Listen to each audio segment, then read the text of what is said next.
In Bhagavad Gita, Manusyanam Sahasreshu Kaschid Yatati Siddhaye Yatatam Api Siddhanam Kaschid Mam Vetti Tatvataha. Out of thousands of people, thousands of beings who are born on earth, who are capable of understanding God, who are capable of realizing God, Manusyanam Sahasreshu, thousands of them, Kaschid, somebody, one amongst them, Yatati Siddhaye. He works hard, Yatati, to achieve it, to Siddhaye. To achieve it, he works hard. Yatatam api Siddhanam, of those who work hard, that is one on the thousands, who work hard to achieve that, Kaschid Mam Vetti Tatvataha. Some one person ultimately comes to know me, to realize me. That is the plight of the world. If in that yuga, when generally people were more spiritually inclined, so to say, generally they were more interested in the higher things in life. There were more rishis, there were more munis, the Gurukula system was still intact. In those days only, if Sri Krishna himself has to say this, there are thousands of people, some one fellow puts efforts on this path. And those who put efforts in that, some one person ultimately gets to know me. If that is the case in Krishna's times, historically say 5,000 years ago, in 5,000 years the amount of decline that has happened in the culture of India, the Vedic Dharma Marga Parata culture, which has become Adharma Marga Parata now. Everything and anything is okay. Nobody is what they are. And in this Kali Yuga, if after 5,000 years, there is no concept of Gurukula. Gurukula is a fancy word to attract attention. And in the name of Gurukula, international schools run without real effort to run it as a Gurukulam. The children are sent primarily to learn the worldly education, and the teachers and the system is at the mercy of the rich parents who can pay the fees.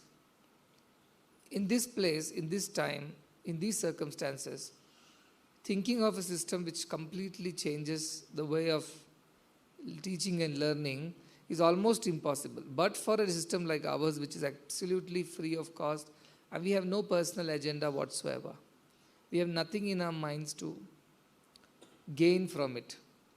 Because we are desireless, therefore we have the power. That is what I said the other day. Abhayam, only Vairagya. Only Vairagi has a Abhaya, fearlessness. What can happen? Whatever happens, we will see. So that is the kind of confidence that those have who have this Abhaya. Otherwise, they will not be able to think also in these lines. Anyways, Narasimhamurthy has well explained the necessity for it. However, in due course of time, it will get implemented. I said you have both avidya. Avidya means the aparavidya and the real vidya, suvidya, paravidya. Both have to go hand in hand. So our children must learn computers, they must learn mathematics, science, the concepts of sociology, philosophy, everything as languages, literature. Also they should learn all the other life skills, be it agriculture, be it looking after animals, be it even looking after the environment, or doing all the day-to-day things. They should be able to cook a decent meal for a few people. They should be able to drive a car. They should be able to swim. They should be able to engage in sports and other activities. They should be able to do everything, literally everything. That is why other day I was explaining, our students' house there should be Sarva Veda with Shura Nai, Dhiraha. When Sri Rama went to Sri Rama, Lakshmana, Bharata, Shatrughna went to Vasishta's ashram and they were finishing, their graduation is over. At that time, Vasishta, the Valmiki Ramayana describes how these students were in 4 words, 4 phrases. Well, Sarva Veda with, they are completely knowledgeable of all Vedas, not like our Chaturvedi in the story. They are Sarva Vedi. And truly they are Sarva Vedi. They know everything, not just because somebody is saying so. Sarva Veda with Shuraha. Not Shuraha, for our Dhiraha, the discriminating ones. Shura means the courageous ones. I am saying Dhira, the discriminating ones. Then what do? Sarvaloka hite rataha. All the time they are engaged in the service of others. Then Sarve Jnanopasampannaha. From them emanate all the jnana. They are the storehouse, repositories of all types of wisdom, not just the prajnana, vijnana also. They are aware. Aparavidya and paravidya, they are both adept in both the things. And sarve samadita gunaihi. All good qualities emanate from them, naturally. Goodness is their character. So these are the 4 lines on which this Gurukulam should continue. I think some of you were there when we were starting this Gurukulam online program, where some online videos are being put up and all the children from around the world can benefit and use these videos. At this point of these videos are generally of Aparavidya, which is to help children come out of this crisis right now of no education happening, no teaching happening. And those who are private, they are charging a lot for the lesson plans and classroom teaching. So this will become one trend. That is, but along with that, more importantly is the Paravidya. If this Paravidya is not available, then you have not learnt anything. Aparavidya also becomes zero. It's Paravidya which gives value to Aparavidya. Paravidya is the one, Aparavidya is the zero. Without one, zero has no value. Out of, if put one, it will become 10, 100, 1,000, 10,000, million, billion, trillions. Everything is after that one. Whereas if you remove that one, as many zeros you add, at the end of it, it is going to be zero only. So from that point of view of teaching children what really matters. And I am not looking at, Narasimhamurthy says that they should go and see at the plant and tell what is this, is it potato or carrot. I was saying they should be able to see, they should be aware of the Sarvam Brahman. That's also is Brahman. That kind of attitude they should go. Of course, they will identify it as Brahman in potato, but their attitude should be Brahman, not less than that. What is it? Everything is Brahma. Sarvam Kalvidam Brahma. That potato also is Brahman. Brahman is the one who is making the potato grow. Everything happens because of Brahman. That is what the Upanishads say. Kene shitam, by whose will all things are happening here. Our mind, our prana, our vacha, our chakshu, shrotra, whose will, whose power is behind all this? And the answer is that the one who is behind all these things is that Brahman only, who makes everything happen. So such a child, when he looks out and looks into the nature and sees the beautiful flowers, he should lose himself in the contemplation of that supreme Brahman who manifests, though unmanifest, yet he is seen in everything in such beauty, Satyam, Shivam, Sundaram. Should be able to appreciate that idea. Right now, at the best, science says it's nature and the beauty of nature and the variety of nature, the intelligence in nature, they say. But beyond that, there is something. The nature has emerged from that Brahman only. And that idea of this person, that consciousness is everywhere, should drive their thinking. That is the idea. And why Sanskrit is because that is the best language which can explain this. The closest it can get. There are so many Sanskrit words. I see these literatures, Sanskrit literature which is translated into English. There is nowhere nearby. There is nothing close to that in English, some of the words. Shraddha has no word in English. What can you do call Shraddha? You can call faith? No, that is Vishwasa. Then you call it interest? That is Sansaruchi. Then what should I call Shraddha as? Surrender? That is Sharanagati. Where is the word for Shraddha, which is the most important, most potent word for a spiritual aspirant to have Shraddha? Shastrasya, Guru Vakyasya, Satya Buddhya, Avadharana. Even our scripture defines Shraddha in couple of terms. It's such a deep word. So Shraddha can be understood only by knowing Sanskrit. You cannot explain Shraddha by, teaching them English. You can beat around the bush, but you will never get it completely right. There's so many such beautiful words are there. You think of this. This yoga. Is there a word in English? Yoga only they use, but then all kinds of acrobatics, they think it is yoga, and there are plenty of yoga gurus everywhere in the world. All their teaching is this pranayama, pratyahara, they think yogi. Our yoga concept is somewhere, Karmasu kaushalam, chittavritti nirodha, samatvam. So our yoga is somewhere. The whole idea of Sanskrit being distorted and distributed in this distorted form everywhere is absolutely saddening. And therefore, we should be able to understand our language in our own language. And if we cannot teach them in any other language, Sanskrit is one language which will encompass the entire country. This north-south divide it can bridge. The southern people won't like Hindi to come to this side, whereas northern people would not appreciate much of the Dravidian languages. But one language nobody can deny. That is Sanskrit. Because that's there everywhere. It's been there most ancient, even before other languages were there. So that is one bhasha which can help us study all the scriptures and understand them in the right perspective without misunderstanding them, wrongly understanding them by interpreting them in different ways through different languages which don't have any closeness also. Sanskrit. It's the most logical language. The grammar is mathematics. Sanskrit grammar is so logical. That's why it's artificial intelligence.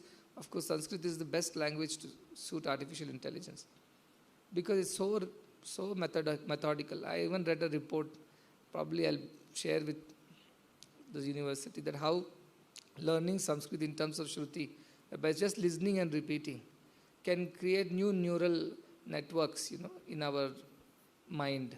So our mind or our brain is as powerful as we can make it. See, everybody's got a brain, but what happens? This brain is not utilized completely. They say even somebody like Einstein might not have utilized more than 5% of his brain is their estimate. So the power of brain has never been utilized. But Sanskrit helps because it creates new neural networks. It means so much more capacity to store memory, to analyze, to interpret, to understand. So this is something that Sanskrit is capable of. And there is some research going on that. And but we don't need research to prove that. If a Vyasa can sit and write so many of these things, what Vyasa had, what motivation he had? What motivation Adi Shankara had? Just their hunger for knowledge. Look at the amount of work that they have done. So Sanskrit is definitely very helpful. Whatever little Sanskrit you know, it will help. And earlier you learn, the better it is. So that all will definitely happen, because it should not happen that even after all the facilities, all these things are available to us at this point in time, yet we miss the bus. Yet we allow things to go on as they are going on and there's nothing, no changes are made. Then we should not, the future will not forgive us. Saying you got everything to make a difference and you just were complacent, by dead habits, you did not do any changes. But let something happen in this field. For all languages are beautiful, especially all Indian languages, which are original languages, all have equivalents of Sanskrit. Or they will just take the Sanskrit word itself and put it there. Whereas all the foreign languages, the European, the Greek, or whatever, Indo-European, Indo-Greek, they have some words similar, and for some words there is no equivalent at all.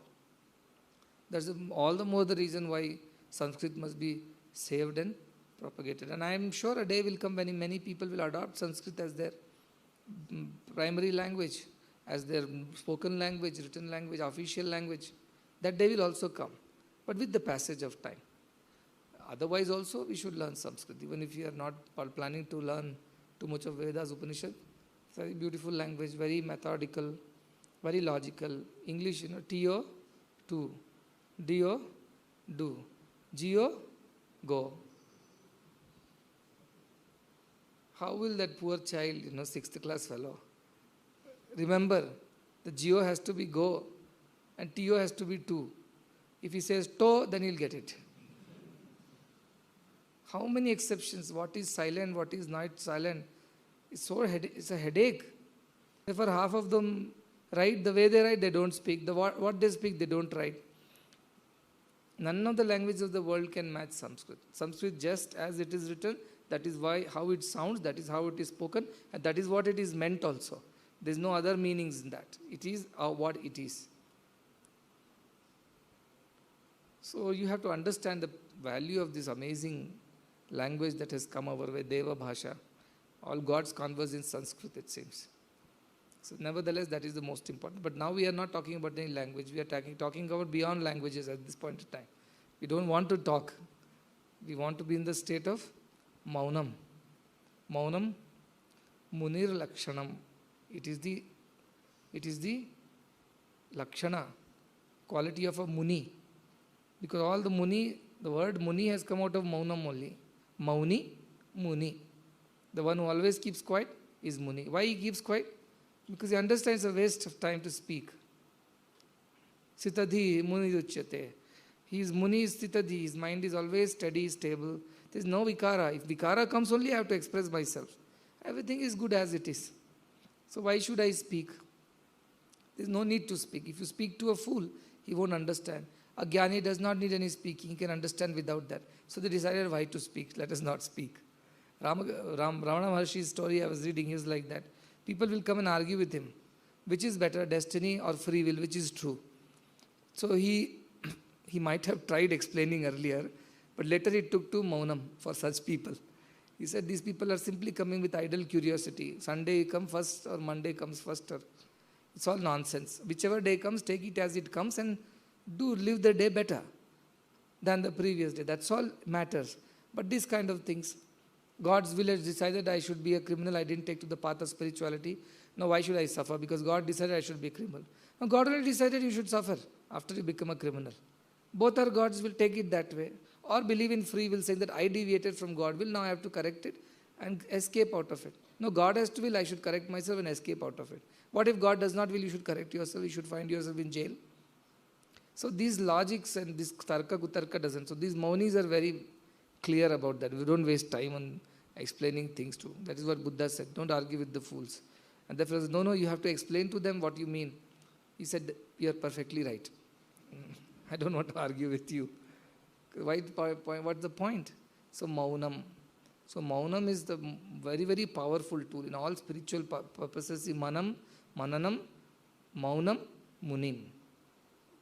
4 things. Mana, your mind. Manana, contemplation. Mauna, silence. Munim. You become that. So this mind can be controlled through first contemplation, that is thinking of one thought continuously. And then slowly come to a no thought. Amani bhava. Manasoya amani bhava. What happens? Na dvaita uplabhyate. To such a person whose mind has become no mind, in Maunam it has merged. Such a person, no dvaita. Dvaita feeling does not exist for a person whose mind has disappeared. Where it has disappeared? Yada pancha avitashthante. All the 5 senses. And what is Jnanani manasa saha? Jnana means the buddhi part and the mind. All of them merge together. Buddhischa na vicheshtate. Buddhi also is not thinking anymore. Means you have crossed the mananam stage, where buddhi was still thinking, contemplating. Buddhischa na vicheshtate. It also does not think of anything else at that point in time. That is paramam gatim, it says. That is called tamahu paramam gatim, Kathopanishad says. When all your indriyas, 5 of them, have merged themselves with jnana indriya, karma indriya, both have merged with mind. Mind has merged with buddhi, and there is no more buddhi functioning at all, because your mananam stage has been crossed. Now maunam stage has come. And from maunam you become munim. You ought naturally slip into the state of a muni. Who is muni? Who is a muni? Sitadhi. Sitadhi means samadhi. We said dhyana which will lead to samadhi. So now many people are asking me questions. Swami, we are contemplating on Brahman and we are thinking of attributes of Brahman. So is that all right? I said, you are very amazing, because Brahman is not supposed to have any attribute at all. Brahman is Brahman. How is Brahman? Brahman is etadvaitad. That is that. It doesn't have attribute. Yes, Sachidananda, all these things are at the level of trying to make you understand what it is, because you never tasted it. You see, that is why our scriptures went by neti concept. This is not, this is not, this is not. The closest they try to explain is asti bhati priyam, satchit sukham, or satyam jnanam anantam. They try to explain, but till you know it, you don't know it. So when you will know it, when you have even crossed the stage of mananam into a deep maunam, that is when it reveals itself. Till then it won't reveal. So you started with pranayama, pratyahara, mana stage. From manas, what is went to mananam, you went to dharana, mananam. Now you are in dhyana, it is maunam. It means in dhyana you are not even trying to understand what the various attributes. That's why I told I don't want to give any saguna bhakti here at this point in time. The moment I bring saguna, then you start thinking of how big the nose is, how big the ears are, how the eyes are, lips are. That is not what we are looking at. Because you will not become that. You will enjoy that. Bhava, samadhi or whatever. You may come something like that, but it's not the ultimate. So what happens? You have to keep on practicing this idea that aham Brahman. When you keep on saying this to yourself, aham Brahman, without even thinking what does that Brahman mean. I just believe one thought called aham Brahman, whatever it means, because I don't know what it means. That is why I am contemplating on it, so that it reveals itself to me. Sputa, they call it. It reveals. It suddenly bursts and reveals itself. So I go on repeating to myself. Some people have written to me saying that, what should I do? Should I imagine something in my head? I told nothing. That is the whole idea. I don't want you to imagine anything. I don't want you to think anything at that moment. Keep just repeating to yourself. Aham Brahma, Aham Brahma, Aham Brahma, Aham Brahma. Keep on repeating. And see to that no other thoughts are coming and interfering. If they are coming and interfering, then remove those thoughts. Again start Aham Brahma, Aham Brahma, Aham Brahma. Otherwise what will happen? Some other thought will come, then you say, oh, yesterday Swami talked about Brahman. Brahman is like that, Brahman is like that. Then you have gone away somewhere. You have lost the original plot. So here at this point in time, it's only Aham Brahman, and there is no analysis there in the head. All the analysis has happened in Mananam stage only. Maunam stage, there is no analysis. It's one and the thing. That's why Sri Krishna says very beautifully, He says, Maunam chaiva aham guhyam, he says. I am the secret. I am the Maunam of the secret, he says. He says many things. And we keep telling, I am amongst like Atma Vidya, I am Atma Vidya amongst Vidyas. Adhyatma Vidya and Vidyanam. Like that he explains what he is amongst various things. In that he clearly says, Maunam chaivaham guhyam, secret. That is a secret. And how the Maunam, the silence of that secret is me. Means if you want to know the secret, you have to be silent. That is the key. So learning to be Maunam, a Mauni, will lead you to Muni Tattva, that is understanding Samadhi, whatever comes after Dhyanam, it's only through Maunam. So now you have to sit down and go on thinking to the Mananam. You do other time Mananam when you are walking, keep thinking, oh, this is Brahman, that is fine. Just to keep your thought occupied with the idea of Brahman and not with anything else. If you see a cow also, in your heart of heart you say, see, that is Brahman. It is also Brahman. You see a flower, you think and see, oh, that is also Brahman manifested. Oh, tree is there, that is Brahman. Dog crosses by, that is Brahman. Everything around you, human beings who cross your path, everything is Brahman. Car is Brahman, road is Brahman. Everything is Brahman, you think like that. That should go on as a contemplation all the time.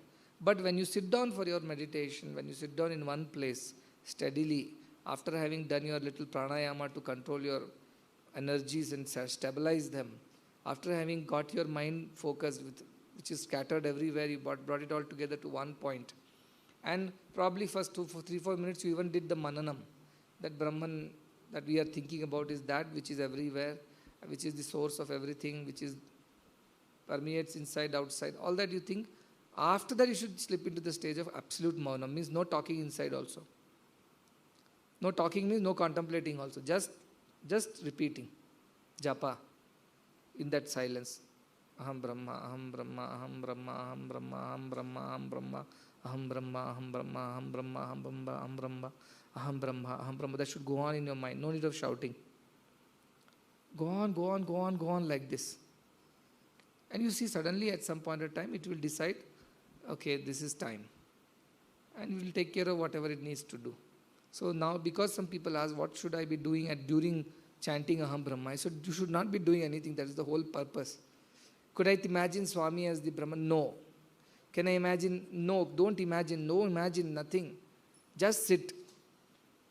Just keep repeating this. Now, who is repeating this? My mind is repeating. Don't even think who is repeating. Just repeat. Don't. The moment you think, is my mind repeating, you have invited trouble. Then mind will come and say, yes, yes, I am the one who is repeating. And you know what? I am planning to do this after the meditation. And then after that, in this afternoon, oh, you invited big trouble. So you just keep repeating. Who is repeating? Brahman only is repeating. Truth is that. But I don't want that you have to realize for yourself. Because he says that how this pranasya prana, who is the pranasya prana?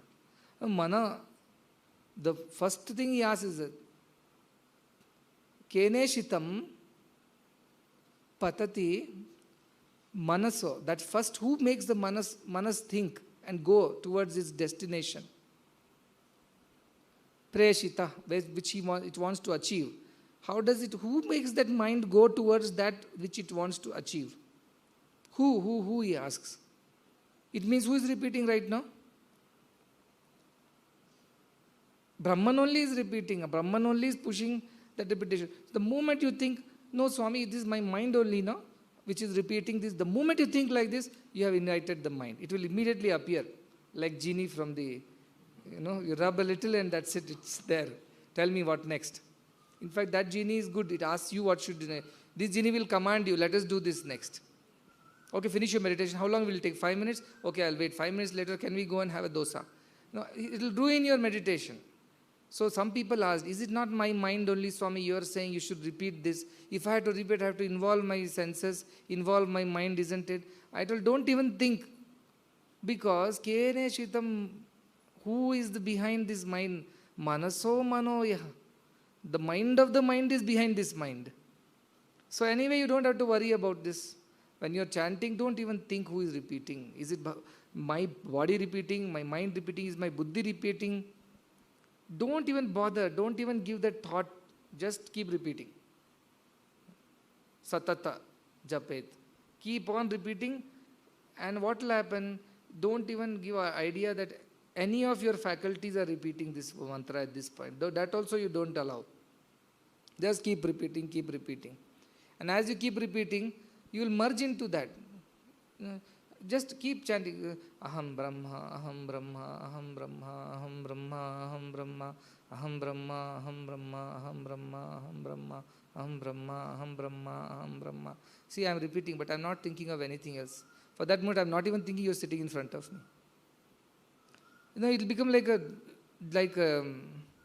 like intoxicating feeling. You will lose yourself slowly into that feeling. You will merge, melt into that, without you realizing. The repetition may still be going on in your mind level. But suddenly you realize, see, I am closing my eyes, I am not able to open it if I repeat it 5 times also.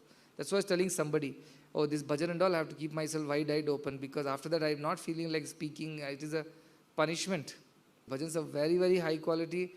It's done with great fervor and devotion. It's very difficult. 5 times if I repeat Aham Brahma, I don't feel like repeating, talking again. But this is a very important question somebody asked. Swami, am I not using my mind to repeat that Aham Brahma? Is my mind not there? No, your mind of mind is there. And that you don't have to bother about. It is harmless. The lower mind is not there. Manaso manoya. Sau pranasya prana. That prana of prana is repeating this. That mana of mana is repeating this. Who is hearing this? Chotrasya Shotram is listening to this repetition. And who will see it? Chakshusya Chakshu will finally see it. That is why Vaikari is over. Madhyama is also over, because you are not even repeating in your mind to yourself. I am not even bothered about Pashyanti, whether you are getting lights, colors, or what form, what name. Nothing is there. Only now you are working on para. Vaikari is over. Madhyama is over. Pashyanti is not our lookout. Even if you start studying a story of a lady who went to Ramana Maharshi, and she said that she had learned some meditation from a guru. Now she lost her husband, family, children at a young age, so she took to the path of serving gurus and getting some jnana. So some guru taught her some meditation. You focus on your tip of your nose, and then you will be able to experience a bright light in the center of your brow, and then ecstasy will come. So she learned that, and poor lady didn't know much. So she kept on repeating, and sometimes she'll go off into ecstasy for 1-2 hours. She was also in charge of serving Ramana his food. So that's how she knew Ramana, and Ramana knew her. So one day she herself on her own went and asked Ramana, is it okay that I am doing this? I'm sitting and focusing on this nose, and then I get these visions and I feel very ecstatic. Very, very happy, I feel very peaceful. Is it all right? He said, no. But this is not that. This is also a lower idea. Siddhis are lower idea.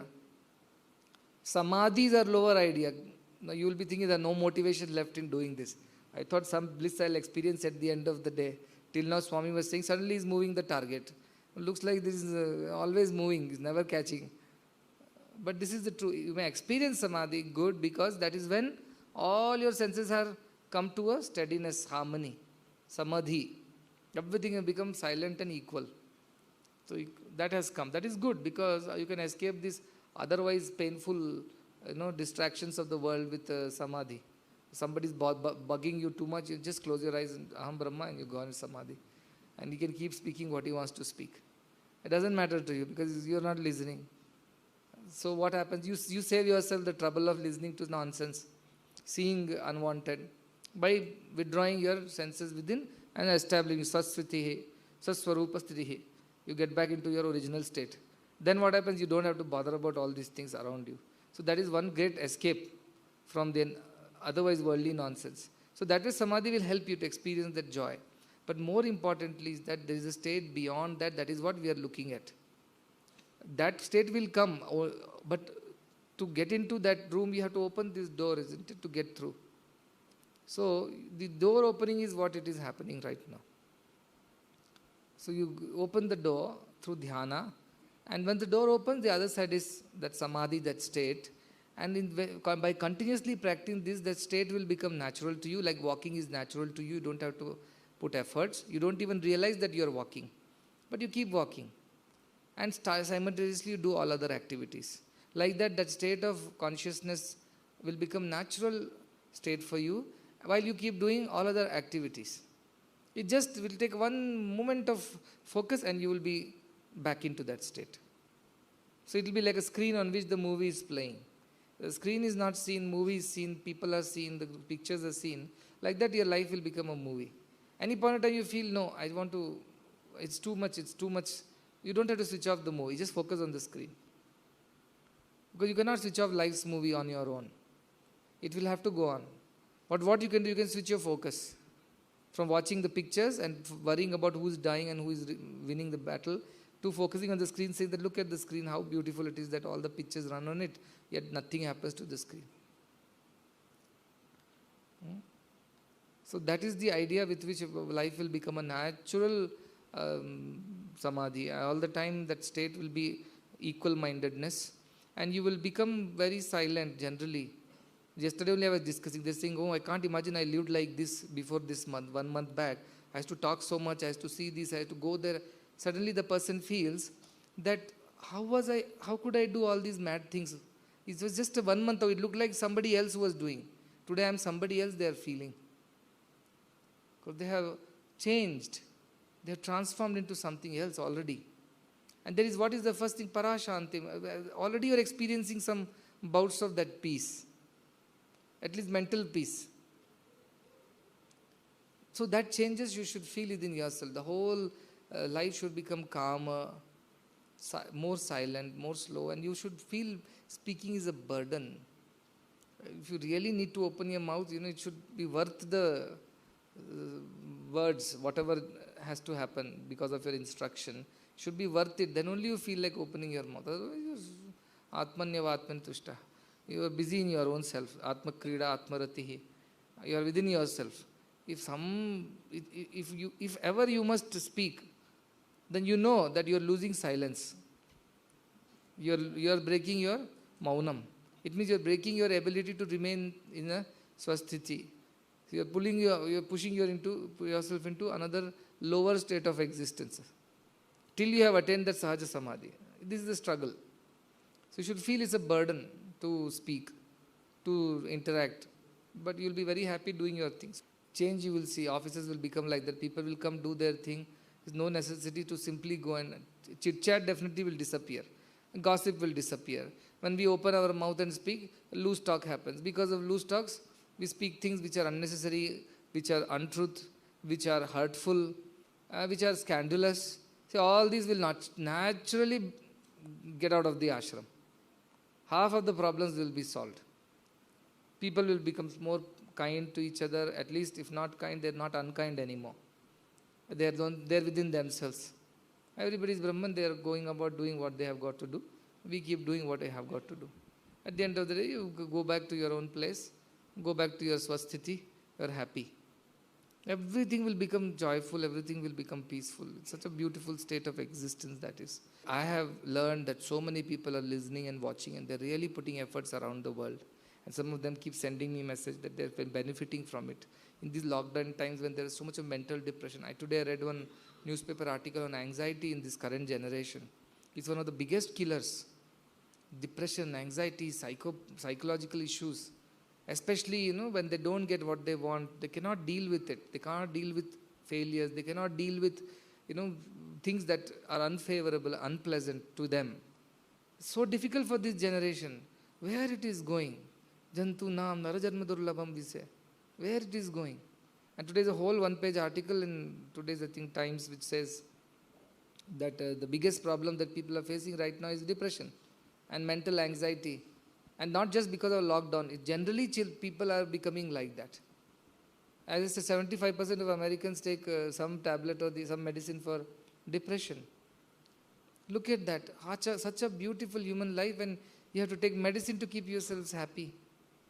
What a state we have fallen to. No? Adhapatana. There should be some way out of this. The only out of this is spirituality. And in spirituality, the only school of thought which is ultimate, because fail-proof school of thought, is Vedanta. Bhakti is there, Jnana is there, everything is there. But as I said, you will go and get stuck at some level. Unless you develop that Parambhakti is Jnana only then. So that is different name. But ultimately, if you don't attain what you are, it's not possible. That's what Shankaracharya says. Na yogena, na sankhena, karmana, no na vidyaya, brahmatma aikya bodhena. Moksha siddhyate na anyatha. Only when you think that Brahmatma Aikya, you are one with Brahman, moksha siddhyate. Only then your mukti or moksha will come. Na anyatha. Not by yoga, sankhya, karma, none of it, no vidya. None of these will not help you, ultimately. Very beautifully, he says, Agyana sarpadashtasya. The one who has been bitten by the snake of ignorance. Brahma Vidya is the Aushadhi. Brahma Vidya Aushadhi vina. Without the Brahma Vidya is the Aushadhi. Kim Vedai Kashta Shastrai, Kim Mantrai, Kim Aushadaya. You have been bitten by the ignorance as the serpent. And the medicine for this ignorant serpent who has bitten you is only Brahma Vidya. Leaving that, what is the use of Shastra and what is the Veda, what is the use of mantras and what is the use of other things? What is the use, he says. It's so correct. Nothing else. Nothing else will work. Now, this is the only thing which will work at the end. So, yesterday I told, this Aushadhi, how do you get it? By repeating the name, you don't get it. Aushadhi Shabdataha. No, I Aushadhi, paracetamol. Headache won't go. You have to take it. Nagachati vinapanam. Without taking it, it won't go. And what is taking it? Aparoksha anubhava, it says. Bina aparoksha anubhava, Brahma shabdai namuchyate. By repeating Aham Brahma, and you have not finally experienced aparoksha feeling, at least to some extent, for some moments, no use. And when this aparoksha comes, he again explains, you have to do akritva drishya. All the seen should disappear. All that you see and know as different from you should disappear. Akritva drushyam. All that seen is disappear. Gyatva. And you have to know what? Tattvamatmanaha. The self. Once you know that, all this will disappear. That is why I say Atmana, when your mana amani bhavati, na dvandvam labhyate, uplabhyate. No duality will come when your mind has gone from the maunam to the muni stage. You're coming from mananam to maunam. From maunam, it moves into muni, all drishya disappears. You don't even know you're sitting there. Your body exists also, you don't know at that moment. So drishya vilayam. All that has to go. Jnanam Atman Tattva, that's alone is capable. Otherwise, Brahma Shabdaihi, by repeating the word Brahma Shabda means Brahma, Brahma, Ham, Brahma, Ma, Brahma. na muktihi. Kuto mukti, he says. Where is the mukti? By repeating mention. Ukti matram phaler nrinam. By simply speaking about it, repeating it, no phala will come. Your mind should reach a stage where drishya vilayam, all the drishya which you see, all the external should disappear. So when you are meditating, don't even think where this meditation is happening, who is meditating, and who is repeating. And if at all your mind comes and tries to play trick, immediately tell yourself that is also Brahman who is doing this, because manaso manoya, he is the mind of the mind. So when it repeats, Brahman only is repeating. He is only repeating in himself what I am. That's the Brahma, Arpadam, Brahma, Vibhamma, Agno, Brahmana, Hutam. Everything is him. So at the end of it, even your mind comes and troubles you during this Maunam Dhyanam and tries to play tricks, trying to say, I am repeating, let me meditate on the attributes of Brahman. Immediately tell your mind, shut up. No, I am repeating for you. No, you are not repeating. Brahman is repeating. Otherwise, mind will come, then it will start thinking, actually, Brahman means Swami is Brahman. Then it will go into a different meditation route. Yes, Swami is Brahman, Brahman is Swami, like everything is Brahman, this is Brahman, that is Brahman, everything is Brahman. For that sake, don't bring a form and name again. So, Nam Rupa Vimukta, I have been telling that you have to Asti Bhati Priyam. This is only the Brahmat Amsha. Nama Rupa is only Jagat Amshas, these are. So, the moment you bring any name and form into your meditation, you are done. Your purpose is defeated. You are doing bhakti. You are not doing Vedanta Vijnana. No, that is not happening. You have gone back to the bhakti stage. The only time it will be when you are completely absorbed in the thought of Brahman only is repeating, Brahman only is talking, Brahma only is everything. So even if your mind comes and tries to say, let us think of a form and name, you tell, sorry mind, that time is over. It's Brahman only. See, all the days we are chanting Brahma, Arpadam, Brahma, has anybody thought even for a moment that how powerful is that mantra if at all we meditate on it? Where is the time to meditate on mantra? Meditating on the food. Where is the mantra to meditate on? Brahma, Arpadam is happening like a parrot. That's why Brahma Shabda nam muchyate. By simply repeating, it won't come. Brahma, Arpadam, Brahma, Brahma. What is happening there? Oh, this is today's curry. This is the same thing which appeared yesterday. I think day before also the similar. Some Nama Rupa, some change has happened, but Asti, Bhati, same thing it is. It looks cut, they have cut it bigger, smaller, grated it, or made slices differently, but ultimately it's the same Brahman only I am eating. So your meditation is there, mantras are going on like a parrot. But the same should not happen to your meditations now. That is why I am warning you. Everything is maunam, but mind is active.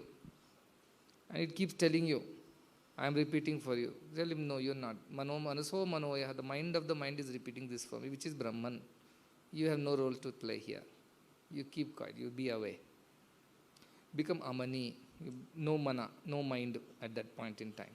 Because the moment mind comes, dvandva, duality comes. Confusion comes. The moment you get rid of it, everything stops. So in the coming year, we have to put some of these very important shlokas, subhashitas, as a regular routine. Children should chant. Just by repetition, this is very powerful. If you hear it once, you will remember it better. By reading, you don't get these mantras. Sanskrit is a very elusive language. By reading, you don't get it. By listening, you get it. That is the power of, so Sanskrit teaching should not happen from book and notebook teaching. It has to be read and repeat, hear and repeat. That is the only way Sanskrit can be taught. It is so scientific, I have to dig out that report. This is coming from Cambridge University as far as I remember, who did this report, and they said that they have studied that some children were made to chant Sanskrit mantras and some children were not in the group, whatever the sample they had taken, and those who chanted, they showed some new neural networks inside their brains, neural pathways, which were not seen in the case of the children who were not chanting. Though everything else, all other variables and parameters were same, except that they were learning Sanskrit, and these people were not. And that group, whatever study group, in that they found that these people showed some new neural pathways which are not present in the brains of the other children. And they simply concluded that the more neural pathways means the more information is being processed, the more memory is being used, the more analysis is happening. Neural pathways are like roads, on that road anybody can go. Suppose I create more roads, more people can go. I create wider roads, more traffic can pass. So these are neural pathways. The psychology will tell you this. But they studied that Sanskrit is doing that. And somebody else also studied that Sanskrit is the best language for artificial intelligence also, they said, because it's very logical. So computer has less to process and remember. It's less burdensome on the computer's processing capacity because this is so logical and methodical. It doesn't have to remember so many exceptions. Like English, it has to remember many exceptions where we write in a way and pronounce it another way. So the computer also is like a child's brain, it has to remember so many additional things now. How do you pronounce this? Some of the things are not pronounced. So you write CHEF, you say chef. But the people will say chef or kef because they have also written character, or they have learned something like chair. So they won't know which is the right pronunciation for chef. But this is a chef. It's an accepted English word. It might have come from French or whatever, but ultimately has accepted English word. Now you have to remember. So look at the pressure on the child's mind. To remember one word, he has to remember it has to be pronounced this way, not another way. And suppose he pronounces it wrongly, what an embarrassment for that poor child. Though he tried his best. Sanskrit, no headache of this nature. As it's written, so it is spoken, so it is heard, and so it is read, and so it is meant, most importantly. Somewhere is saying gross body, we say gross body, subtle body, causal bodies. In America, gross means is a very bad word. Too gross it is, means too low, and so you cannot use the same, but it means something else. So we don't have the correct examples for Sanskrit in English. We can translate and try to read, but if you can understand Sanskrit as it is, and maybe translate it to your mother tongue, like Telugu, Tamil, Kannada, Malayalam, they're far closer to Sanskrit. Even Hindi to an extent. But it has Urdu influence. But English is like a real far cousin of Sanskrit. Real. Because Greek is little better because it was having some exchanges in those times. Indo-Greek. But beyond that, if you see, English is like really far. So that is why the unfortunate part, we have to learn in English, speak in English, because that is what the language is being used. But I wish a day will come and everybody can speak in Sanskrit. No? They meet each other, they speak in Sanskrit, they greet each other in Sanskrit. They talk, hopefully they don't talk too much though, but whatever they talk, they talk in Sanskrit. Simple sentences, Have you had your food? Or where are you going? Where are you coming from? Simple things. Are you fine? Is everything okay?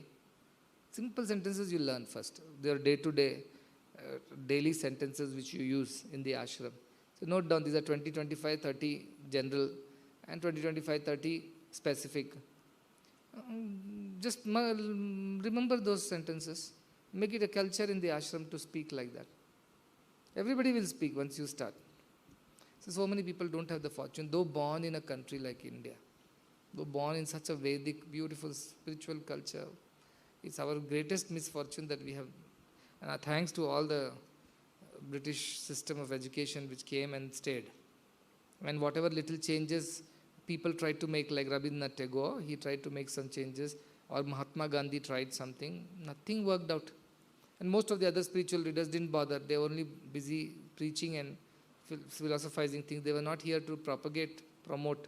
And whatever little gurukulas were there, they died because in the passage of time, because of no support, no students were coming, no parents were willing, no aid or any kind of help to them from the society.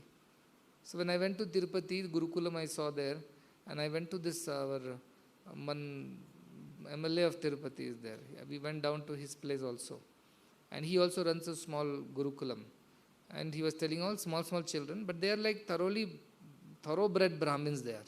They're pakka coming from a very traditional orthodox Brahmin families, and he has taken them, and what he has done, he has kept them and teaches them all this through the gurus who are there, And till 24 years they have to be there.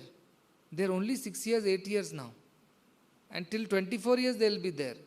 The only new thing he said he's doing is he realized that in Tirupati, on the hill, the Gurukulam which is there, in that place they're only teaching Sanskrit, Telugu and whatever. No English is being spoken, no computers, nothing. So these people cannot spread this knowledge. They cannot go out of the country, abroad, and teach this because they cannot speak English. Whereas this MLA used this idea that our children should also learn some English, some computers.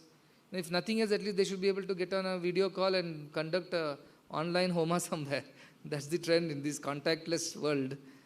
At least that much they should know our computers. And so he's trying to do that. And also very interestingly, he kept some 1 lakh rupees deposit or something he has kept for every child, which will grow in interest, and whenever he finishes his education, that is 10, 15, 20 years later, that whatever money is there, first it will be given, because he understood the biggest fear of the parents is that, okay, he will be there in Gurukula 20 years, he'll study with you.